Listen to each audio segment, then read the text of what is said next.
Terima kasih atas kesempatan yang diberikan. Saya Juan Hartuar dari kelas 2B6 ingin mempresentasikan hasil PowerPoint yang saya kerjakan dalam materi leasing. Yang pertama, pengertian leasing.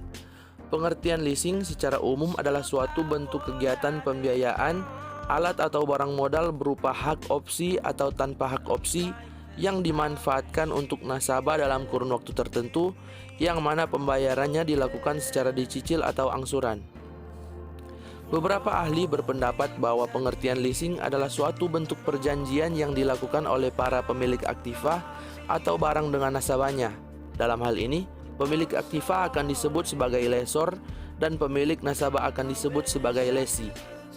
Sedangkan berdasarkan keputusan Kementerian Keuangan nomor 11-KMK.01-1991, pengertian leasing atau sewa guna usaha adalah suatu aktivitas pembayaran berbentuk penyediaan barang, modal untuk sewa guna usaha, hak opsi atau hak tanpa opsi yang dimanfaatkan oleh nasabah dalam kurun waktu tertentu berdasarkan pembayaran yang dilakukan secara angsuran.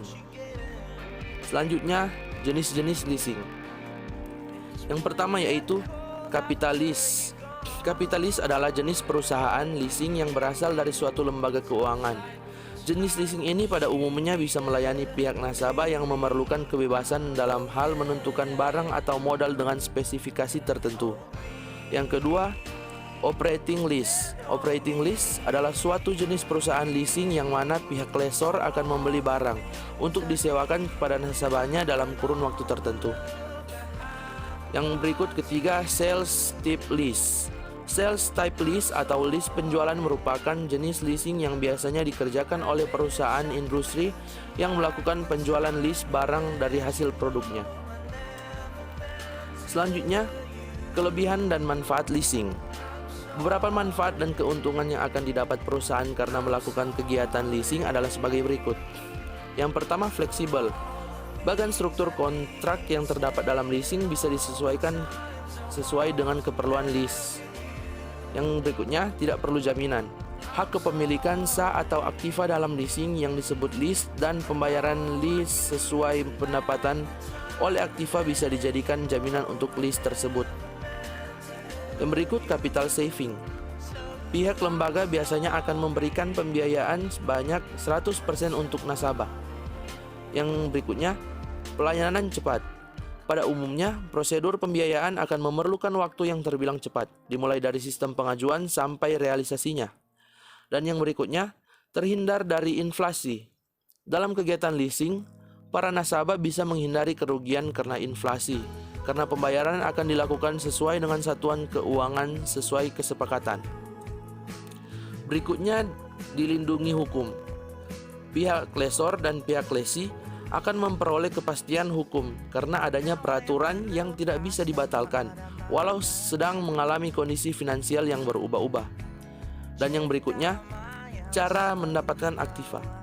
Pihak leasing seringkali dijadikan sebagai satu-satunya pilihan utama saat perusahaan ingin melakukan modernisasi dalam meningkatkan produktivitas tapi sulit di dalam hal pendanaan. Beberapa istilah dalam leasing. Yang pertama, lease. Lease itu kontrak sewa atas pemanfaatan harta dengan jumlah sewa tertentu dalam kurun waktu tertentu. Lease, pihak nasabah atau pengguna dalam bentuk perorangan atau perusahaan yang memanfaatkan modal dari pendanaan perusahaan leasing. Berikutnya yaitu lessor. Lessor ini pihak pemilik aktiva atau barang modal yang selanjutnya akan di-lease. Berikutnya, lease term, jangka waktu. Jangka waktu lease yang bersifat mutlak dan tidak dibatalkan.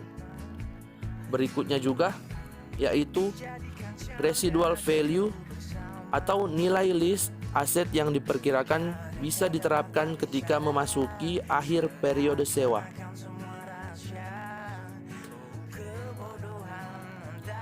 Ini dia pihak-pihak dalam transaksi leasing. Yang pertama, lessor. Perusahaan leasing yang memiliki hak kepemilikan barang modal.